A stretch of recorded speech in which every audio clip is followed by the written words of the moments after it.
Assalamualaikum warahmatullahi wabarakatuh. Selamat pagi anak-anak. Melanjutkan materi yang kemarin tentang fikih.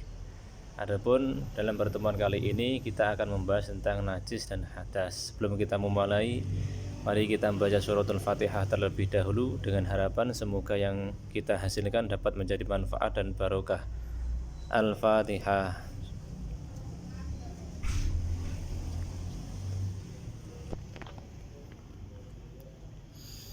Baik, adapun tujuan kita pembelajaran hari ini yaitu yang pertama, siswa dapat mengetahui pengertian hadas dan najis.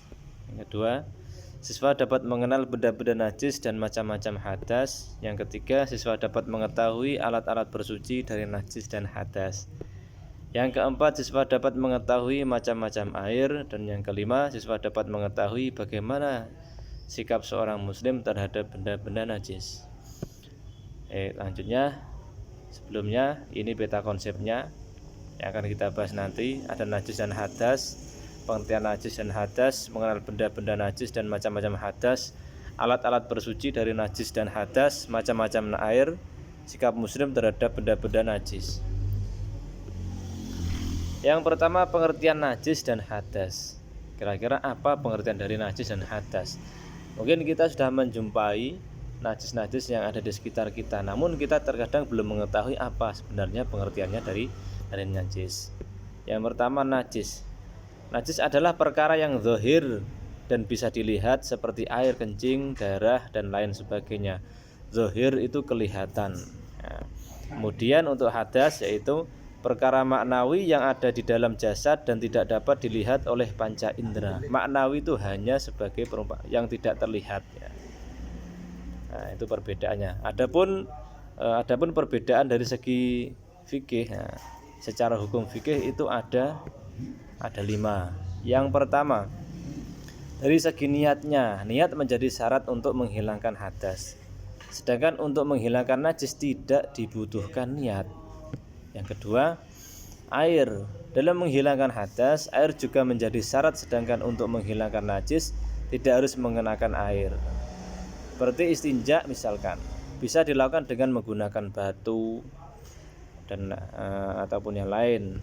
Kemudian penghilangan najis diharuskan untuk membersihkan mahal itu tempat najis sampai hilang air, itu zat najisnya. Sedangkan untuk hadas cukup membasuh seluruh anggota badan jika hadas besar, dan cukup membasuh anggota wudhu atau berwudhu jika hadas kecil. Selanjutnya, menghilangkan hadas tidak perlu membeda-bedakan dan tertib ya. Jadi tidak harus langsung kalau menghilangkan hadas itu langsung digerojok semua. Yang terakhir, menghilangkan hadas bisa digantikan dengan tayamum. Sedangkan najis tidak bisa digantikan dengan tayamum. Misalkan ada kotoran, harus dibuang dulu kotorannya dan dibasuh hingga hilang baunya.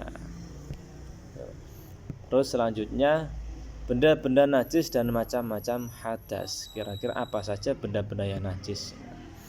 Benda-benda najis yang pertama adalah bangkai dan darah. Yang kedua, anjing dan babi. Yang ketiga, potongan daging dari hewan yang masih hidup. Jadi jika kalian menemukan misalkan kalian mempunyai ayam dan kaki ayam tersebut terpotong, namun ayam tersebut masih hidup, nah potongan ayam tersebut itu dikatakan dengan najis. Beda ketika ayam sudah disembelih, itu sudah tidak najis lagi. Yang 4, muntah, air kencing dan kotoran. Nah, muntah ya, kita harus hati-hati dengan muntah dan air kencing apabila kita kencing. Nah, itu yang paling utama ya. Nah, yang kelima, wadi. Air wadi itu air yang merupakan cairan yang keluar dari kemaluan manusia. Ada air wadi dan ada air madhi. Apa air wadi? Sedangkan air madhi yaitu cairan bening dan lengket yang keluar saat muncul syahwat. Itu perbedaan wadi dan madhi. Yang terakhir yaitu khomer, arak ya. Arak itu juga najis ya. Jika kalian misalkan tidak mengetahui bahwa itu arak, sampean pegang, sampean harus membasuh tangan. Dipegang saja tidak boleh, apalagi diminum. Terus kemudian macam-macam hadas. Macam-macam hadas, di sini hadas ada dua. Yang pertama hadas kecil. Apa itu hadas kecil? Contohnya buang air kecil, buang air besar, kentut, mengeluarkan wadi ataupun madhi, menyentuh kemaluan tanpa memakai alas, tidur menyenyak dengan posisi miring atau tanpa tetapnya pinggul di atas lantai. Itu hadas kecil. Kemudian yang kedua hadas besar. Hadas besar adalah contohnya berkumpulnya suami istri atau bersetubuh meninggal dunia, kemudian keluar mani. Cara menghilangkan hadas besar seperti tadi sudah dicontohkan ya, harus dengan mandi besar. Selanjutnya alat-alat bersuci dari najis dan hadas. Apa itu alat-alatnya? Alat yang digunakan untuk bersuci. Nah, ini. Yang pertama air. Nah, atau benda cair. Benda cair itu bisa air. Terus yang kedua, ini ada gambar apa? Debu.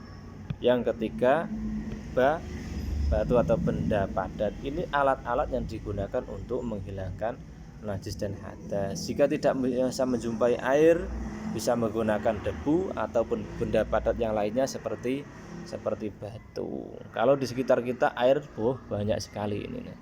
Ya, jadi yang diutamakan menggunakan air dahulu. Nah, beda lagi dengan tidak ada ya. Selanjutnya macam-macam air. Kira-kira air itu juga dibagi menjadi berapa? Nah, air itu juga ada pembagiannya. Pembagian air atau macam-macam air ada banyak ini. Ada 5. Yang pertama air mutlak. Air mutlak itu air yang suci dan mensucikan. Air tohir ghairu mutahhir. Air tohir ghairu mutahhir itu air yang suci namun tidak mensucikan. Ya, contohnya seperti teh. Nah, itu suci teh tapi tidak bisa dibuat untuk bersuci. Kemudian air mutanajis. Air mutanajis itu air yang terkena najis atau najis. Air ini tidak bisa digunakan untuk bersuci. Nah, misalkan contohnya air yang kurang dari 2 kulah terkena najis, nah, itu tidak boleh digunakan untuk bersuci. Yang selanjutnya yaitu air musammas. Air musammas itu air yang terpanas atau terkena sinar matahari. Nah, ini air musammas ini. Apabila digunakan untuk bersuci, air musammas ini makruh. Khawatir yang menggunakan terkena penyakit. Air musammas. Kemudian yang terakhir yaitu air mustakmal. Air mustakmal itu air yang sudah terpakai atau sudah digunakan.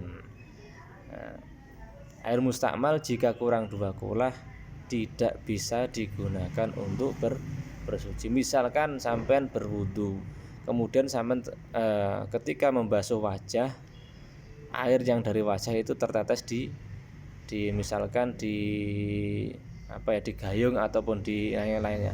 Gayung yang sampean gunakan untuk bersuci itu apabila tercampur dengan air mustakmal yang terkena dari wajah sampean tadi, itu tidak bisa digunakan untuk bersuci ya.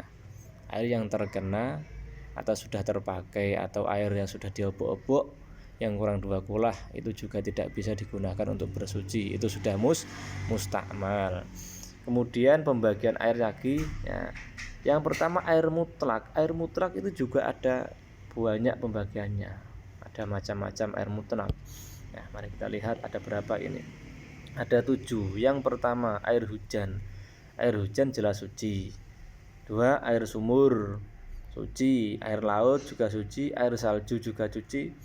5 air embun juga suci. 6 air sungai. Dan yang 7 air mata air atau sumber. Nah, semua itu air yang bisa digunakan untuk bersuci atau air yang suci dan mensucikan. Macam-macam air.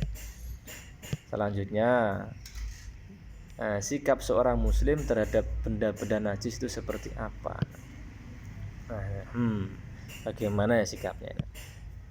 Bagaimana sikap seorang muslim terhadap benda-benda najis? Kira-kira gimana? Apakah kita cuma melihat saja atau kita hilangkan. Nah, yang pertama sikapnya yaitu tidak menyentuh atau menggunakan barang najis ya.